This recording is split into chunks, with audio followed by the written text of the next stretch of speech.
You shouldn't need somebody to tell you what to do. Like, if what you want to do is conveniently already has conveniently already done, or has already been accomplished by someone, then great, emulate them. But just know that you're not actually forging your own path or doing what it is that you want to specifically do yourself. You're following somebody else's ingredient list, somebody else's recipe. So that, by the way, isn't what alpha males do. By the way, just so you know, alpha males don't follow anybody else's lead, right? So if you like Andrew Tate and you subscribe to Hustlers University and you follow in his footsteps, you do exactly what Tate does. You become a kickboxer, you make a good amount of initial income, and then you spin your income, your earnings rather, from those professional fights, and also enjoy the CTE. I don't know how much he got hit, but if you spin the income from those professional fights into some sort of, cam girl website, where you take underprivileged girls from Prussia and Belarus, and you fucking put them in front of a camera with their tits out and hope that simp boys pay for their titties, then boom, now you're liquid, baby. But just know somebody did that before you. You're not a real alpha male. You're just following in an alpha male's lead. You are. If you're lucky enough to have a job that you actually enjoy, then you never encountered that whole Tate garbage in the first place. Because it's all predicated on working a job that you hate. But if you don't hate your job, then what the fuck are you doing all this extra garbage for? People say, like, oh, do the work now so you can enjoy the fruits of your labor later. And that's a great ideology.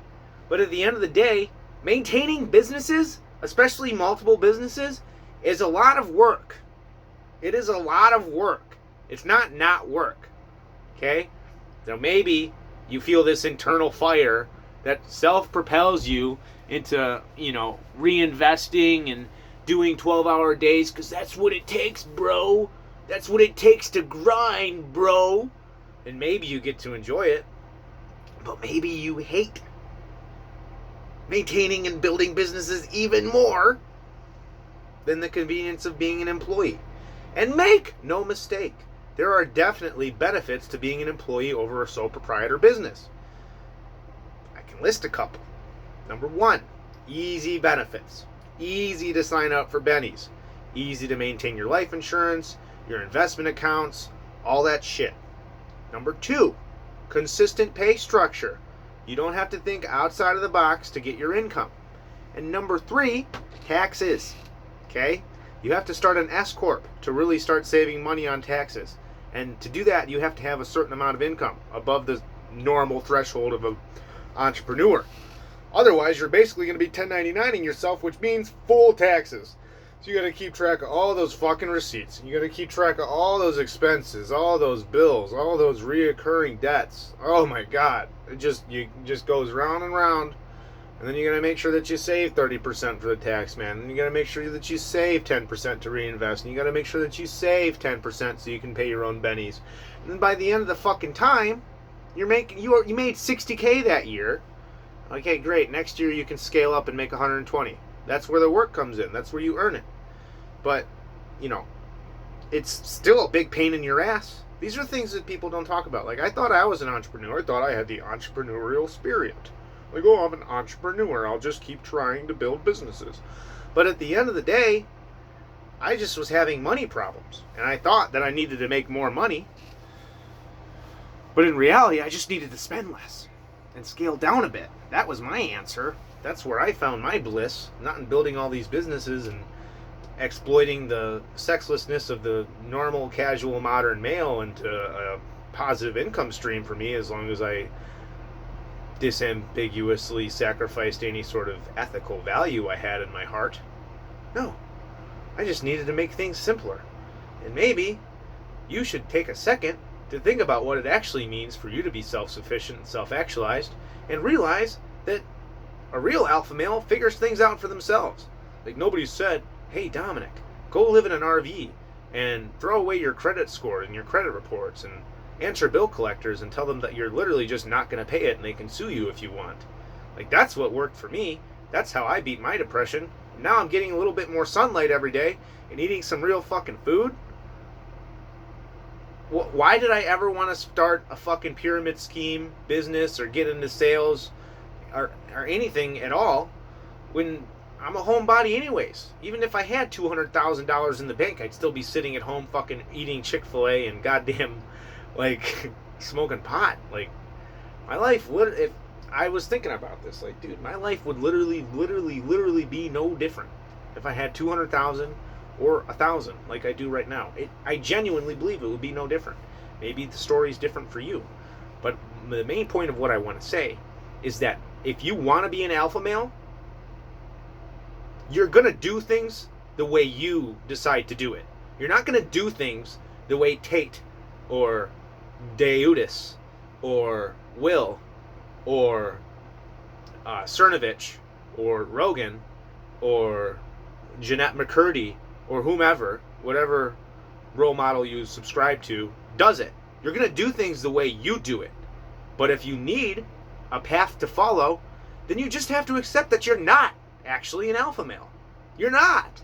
Because you do things the way you want to do things if you're actually alpha. If you're following somebody else's preordained path to success, you might get a lot of positive benefits. You might make 6 figures, 7, 8, invest and never have to work again. That doesn't make you an alpha male. It just makes you a good follower. Think about it. You buy a class, are you actually doing things your own way, or are you just following a preordained script to get somebody else's success? Secondhand, it's never going to be as great. You're never going to surpass those guys. You're only going to fucking eat their scraps. Come on. Really think about it. And by the way, if you guys call yourself alphas, have you ever killed someone? Have you ever been in a fight where you finished someone? Have you ever done a foot race, a 26-mile-an-hour race, or a 26-mile race? Have you not done any of those physically strenuous, scary, or dangerous things? Have you ever fucking gotten into a firefight? You're not actually an alpha male. You're just fake. You're fake. Real alpha males are in prison or they're dead. And then everyone else is just in the middle. Like, I am not an actual true alpha male. I'm not. I'm barely even fucking... I barely even qualify as a human. But if I were an actual alpha male, I'd be in jail. I'd be in jail. I'd have been in jail twice as much as I have been in my life. And when I was in jail, I wouldn't have cried while I was in there. Because I cried in jail. Cried 3 times. Sure, I did 600, 700 push-ups a day, but I still fucking cried. Alpha males don't cry. They make other people cry. So stop calling yourself alpha. Just stop it. Real alpha males are scary motherfuckers. They're scary. They intimidate you. You have to literally look at anybody else and never be intimidated ever. Genuinely. Otherwise, you're not alpha. So stop all this garbage. Stop wearing this fucking one-man wolf pack bullshit shit. Because you're not. You're not. You're just not. So, real alpha males are in prison, number 1. And I'm going backwards. Number 2, real alpha males do whatever the fuck they want to do. And they do it their way. So you have to have one of the two. You either have to be in prison, or you have to do things the way that you do it. Not some fucking preordained script. So you can follow a script and get successful, but it's not your formula. Cunts.